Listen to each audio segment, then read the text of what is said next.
Big round of applause for that dedication and commitment. And over the last 21 years, we've made progress together to do that, but there's so much more work to do. In the next several days, you're going to hear about all the new and interesting and crazy ideas that are being invented out there, the way people are challenging the status quo, the way they're trying to figure out new ways of doing all kinds of things. I'd like to do what I do every year and recognize two groups of people that I think all the rest of us, definitely in the news, is obligated to support. First is that entrepreneur, that young kid who's taking a chance, came here with their personal credit card to pay to be here. They didn't get to expense it. They're starting something from scratch. They have a big vision. Let's give that group a big round of applause.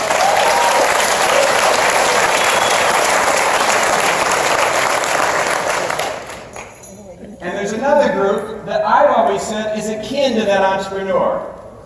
And that's the individual realtor who doesn't get a paycheck dumped in their bank account on the 15th to the 30th, doesn't have paid medical leave, doesn't have paternity or maternity leave, doesn't have a 401k contribution by an employer. They wake up every morning without a job. They earn their living on commissions. They're true entrepreneurs. They're also the people that have the front line with the consumer. They don't sit in fat cat offices over here. They're working every day with the consumer. And this group here is the best and brightest of that group. So a round of applause for them.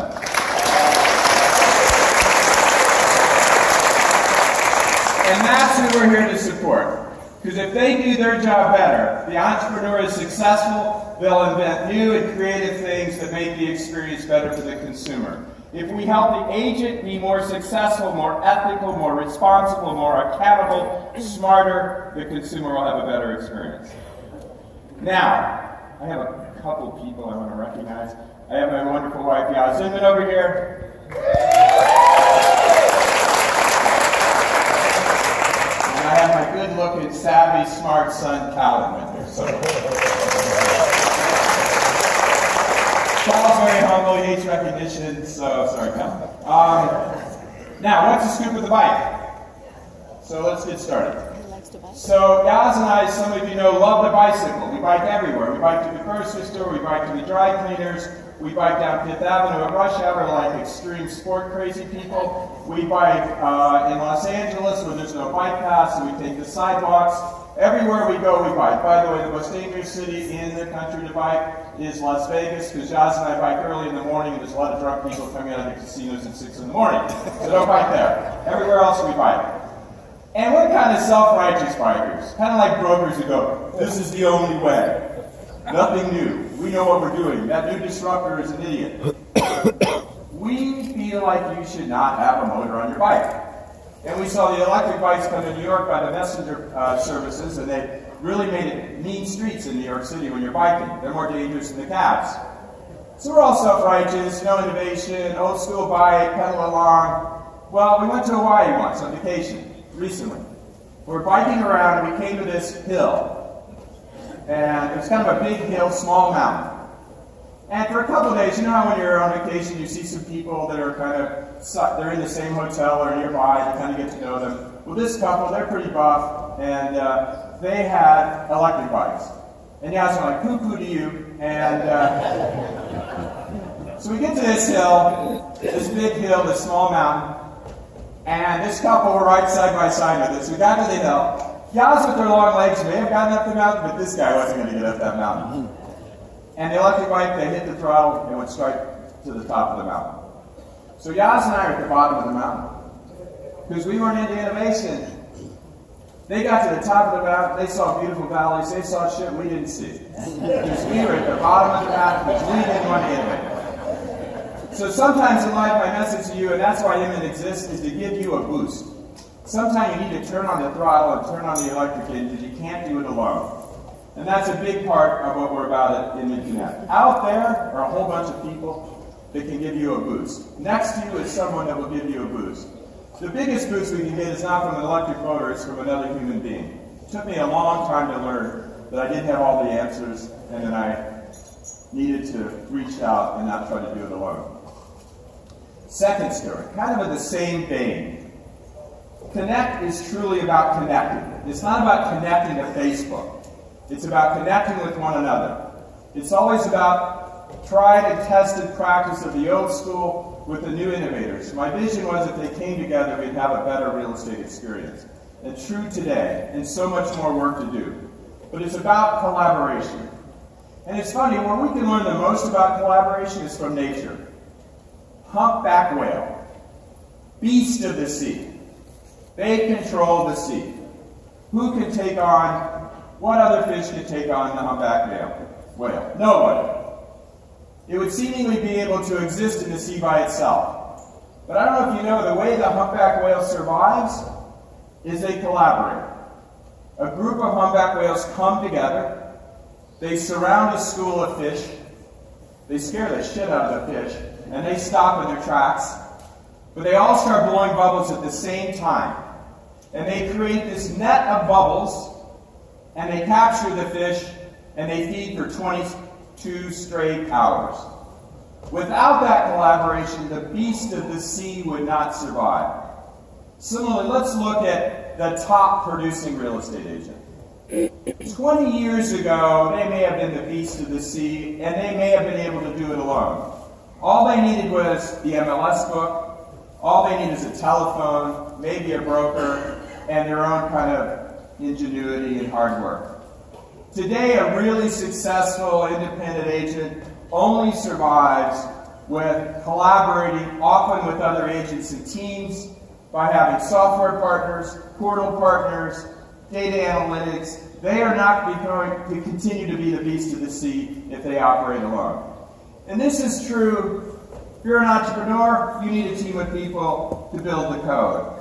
If you're a venture capitalist sitting in this room, you'll need deal flow and you need entrepreneurs.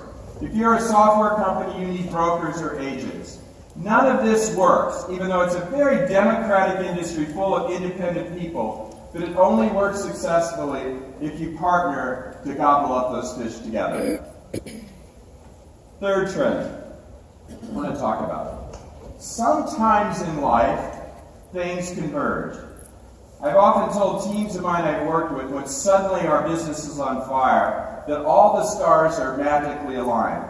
And if ever in your life they're magically aligned, appreciate and have gratitude for that moment. Because as we all know in life, it's not always that way.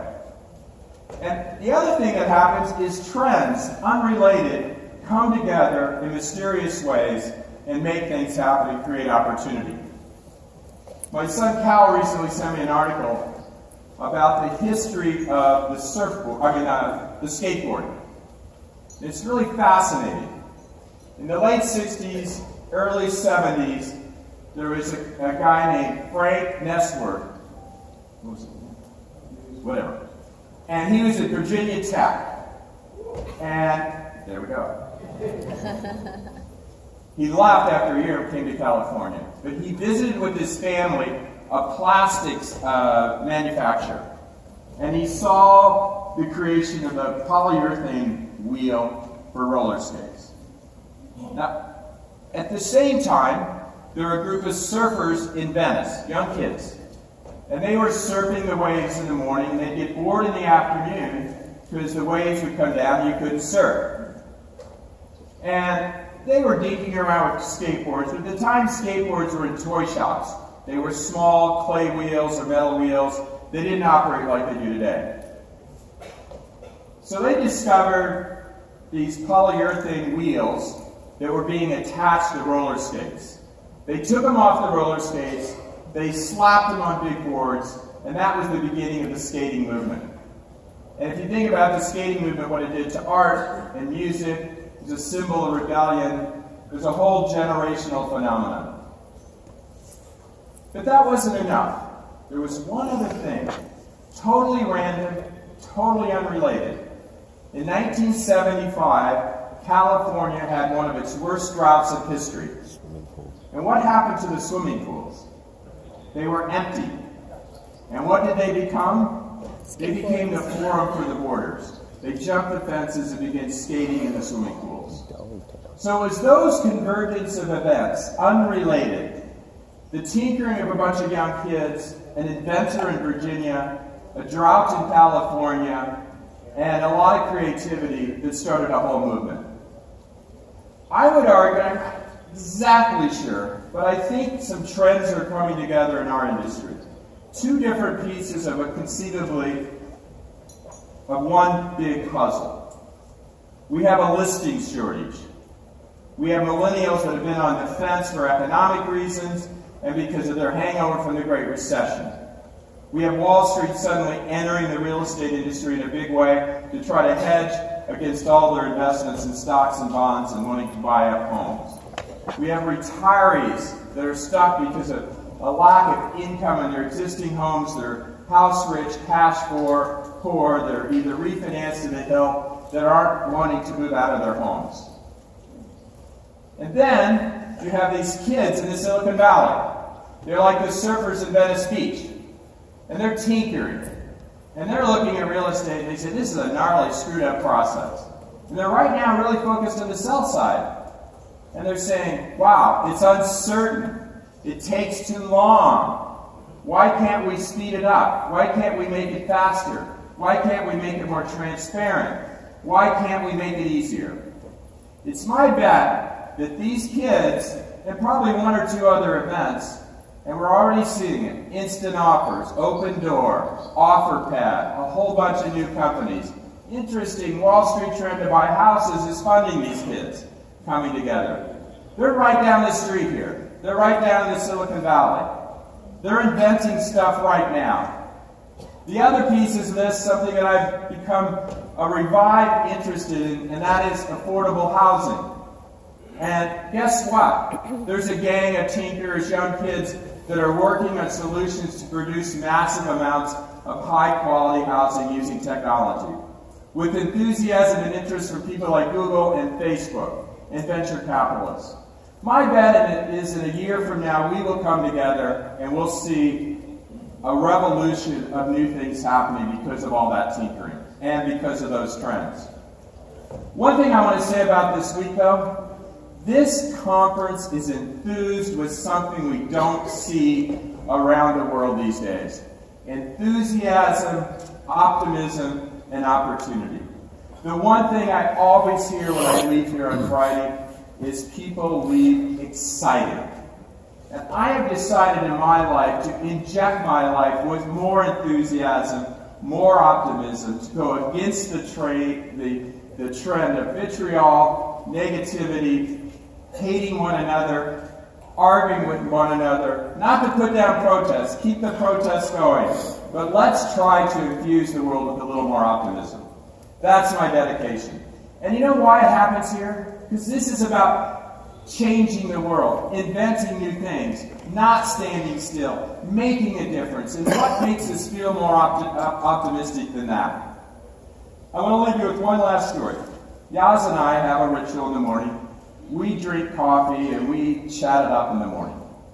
We go our separate ways after that, but we gossip about all of you, we gossip about the family, we talk about Trump, we argue about this, and it's just a nice connection. And technology plays a role. For the longest time we had one of these fancy coffee makers. Goddamn thing cost $250. Never worked properly, never could put the right amount of coffee in it, just never quite worked. And one day we're biking along, West Hollywood, and West Hollywood's like New York. People dump their stuff right on the sidewalk to give away, and they put a little sign free. And we saw an original vintage Mr. Coffee maker. And we grab stuff all the time. We one time had two big wicker chairs we stuffed in our baskets and drove home. We took that Mr. Coffee, we made sure it wasn't a meth lab tool, and put it in our basket, took it home, and then it occurred to us, let's get a can of Folgers.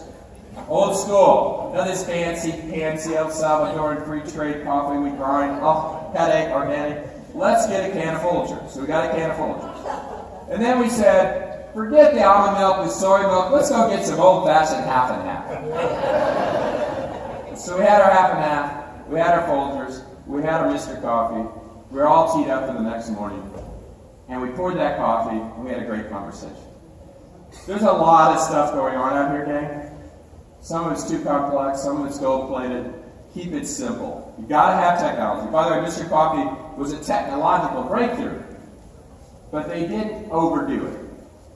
Keep it simple and make sure everything you're doing supports you getting connected, like guys and I do in the morning. Get connected. That's what Connect is all about. Thank you very much for being here. I love you all. I'm grateful for your business. Have a great Connect. Amen.